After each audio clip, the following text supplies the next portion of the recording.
Draft season is by far my favorite season. It's the only time of year where I feel hope as a Giants fan.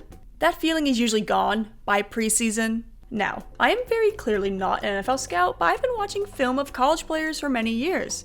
I have been completely right, kind of right, and very wrong on many picks. Because let's be honest, everybody has been. Also, like everyone else, I have favorite players entering the draft. Usually they would end up going the 3rd or 4th round. Something I noticed this year though, was that many players and picks I liked in general, strangely, were actually in the 6th round. So I'll go through some notable picks that make me believe that this may become the best 6th round in NFL history looking back. These are picks I believe to be potential impact players for these clubs, and just some fun picks that I'm very excited to see play out. I'm Rabid Goalpost, and I hope you enjoyed the video. Crazily enough, 5 out of the 10 players I have here are actually split between 2 teams, the Ravens and the Raiders. This was the most Raiders draft class I think we have seen in a while, and this is perfectly encapsulated by their 6th round. They had 3 selections in the 6th round that stood out to me: JJ Pegues, Tommy Mellott, and Cam Miller. Starting off with Pegues, the Ole Miss defensive lineman. While his athleticism might not stand out as DT, oh boy is he versatile, and I'm not just talking about where he can be played in the front 5. This dude was used by Ole Miss as a fullback, with a very high success rate. No, I'm not kidding. A 6'2+, 309-pound lineman was running routes at the NFL Combine. As a defensive lineman though, he's just really good value in the 6th round, and I believe he can have an impact as a rotational player to give the defensive line some fresh legs between series. He's not going to do anything crazy to chase a quarterback, but he can collapse a pocket. I really hope they do use him in the offense, and based on their next selection, I'd say it's pretty possible. Tommy Mellott. If you haven't heard of him, I don't blame you. People don't really get familiar with Montana State draft prospects, but let me tell you, sometimes they have insane athletes come out. He actually played quarterback at Montana State, but the Raiders drafted him as a wide receiver, more specifically slot. I think this is actually really exciting because by far his best quality at quarterback was athleticism. Hell, I thought it was possible that a team just might take him as a flyer at quarterback due to some of his traits. I mean, just look at this quote about him. They then followed this up 2 picks later with another FCS quarterback, North Dakota State's Cam Miller. This time though, he will play quarterback. Now for the Ravens. They selected 2 corners in the 6th round, Western Michigan's Bilal Cohen and Rutgers' Robert Longerbeam. This is a really interesting strategy considering the traits of the 2. Both are developmental guys. I brought up Longerbeam in my Combine Winners video because he had an absolutely insane day. Overall, Longerbeam is a very competitive player that can be considered a tad undersized. Cohen is less athletic, but unlike Longerbeam, stands at 6'1". He's a corner who craves contact with the receiver. However, he's still not the best when it comes to effort against the run. Both are pretty traitsy corners, which is why I love this 6th round for the Ravens. You only really need one of them to work out and develop, and then you have something at great value. The other half of why I love the Ravens 6th round was the selection of Arizona's Tyler Loop, a kicker. Yup, you heard me right. The Baltimore Ravens selected a kicker. Honestly, part of why I love this pick is how messy it is. You don't draft a kicker to put them on a practice squad. You draft a kicker when you need a guy who's going to play. So yeah, I would say Justin Tucker's future in Baltimore isn't looking so good. Not to put aside his off-the-field situation, but even without it, I think the Ravens were going to look for a kicker this offseason anyway, as Tucker has become pretty inconsistent. Leave the football before the football leaves you. The football's left them. Now, back to the off-the-field stuff. If the Ravens are moving on for him because of the off-the-field stuff, good. They should. But given their 2nd round selection, I don't really know if this pick was actually made for the right reasons. But this pick most likely pushes Tucker out of Baltimore, and that's a win in my book. Now, going into individual player selections, these will be in order of selection. We start off with the Steelers drafting Ohio State quarterback Will Howard at pick 185.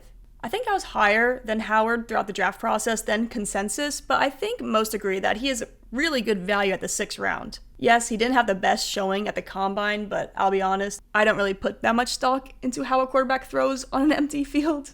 I think he's a better prospect than Dylan Gabriel, who somehow went in the 3rd round, not shockingly, to the Browns. I believe Howard projects as like a Skylar Thompson type quarterback, which is funny because Thompson signed for the Steelers this offseason. What I mean by this is that there are quarterbacks who are nice to have as a backup, which I mean is what you want in the 6th round. And given the Steelers' quarterback room, it's very probable Howard will see action this season.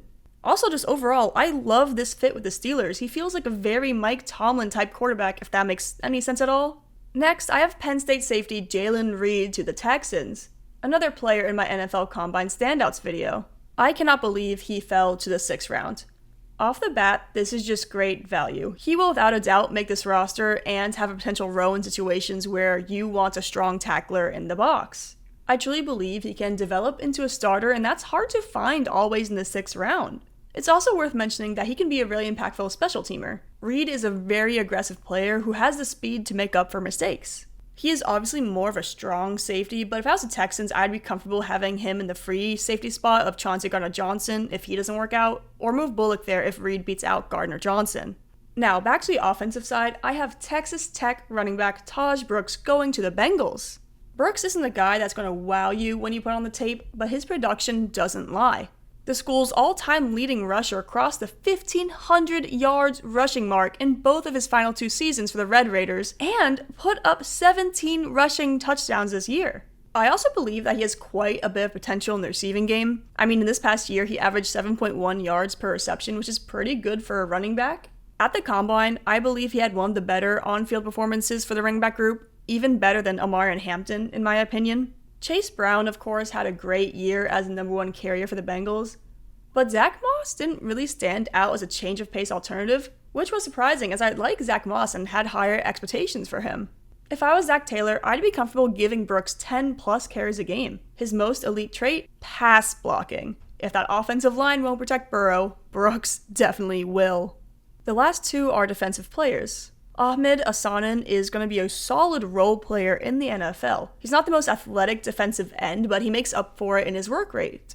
Make no mistake though, he is an athlete. Back in Egypt, he was ranked as the number 1 CrossFitter in the nation for his age group at one point. The reason I'm so confident in this pick is because the Lions are the best fit for him. He just feels like a very Dan Campbell guy. Dude is a leader and shows unbelievable effort in each play. Hassanen also has a higher floor than I think people expect. He's pretty new to football compared to the rest of the draft class. And I mean, he obviously has one of the best draft stories coming over from Egypt. He has been getting by on his strength and motor so far, so once his instincts get to develop more with more reps, he'll definitely be around the Lions for a while.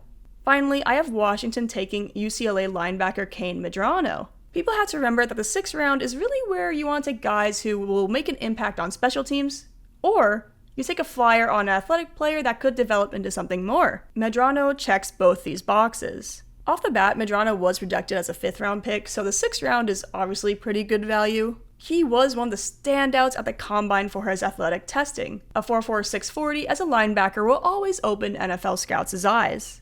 I wouldn't be surprised if he earned a spot in this defense as maybe a rotational box safety than linebacker due to his size, as he is smaller. He is very experienced though, a 6th-year senior at UCLA, so his football IQ wasn't really the issue with his draft profile.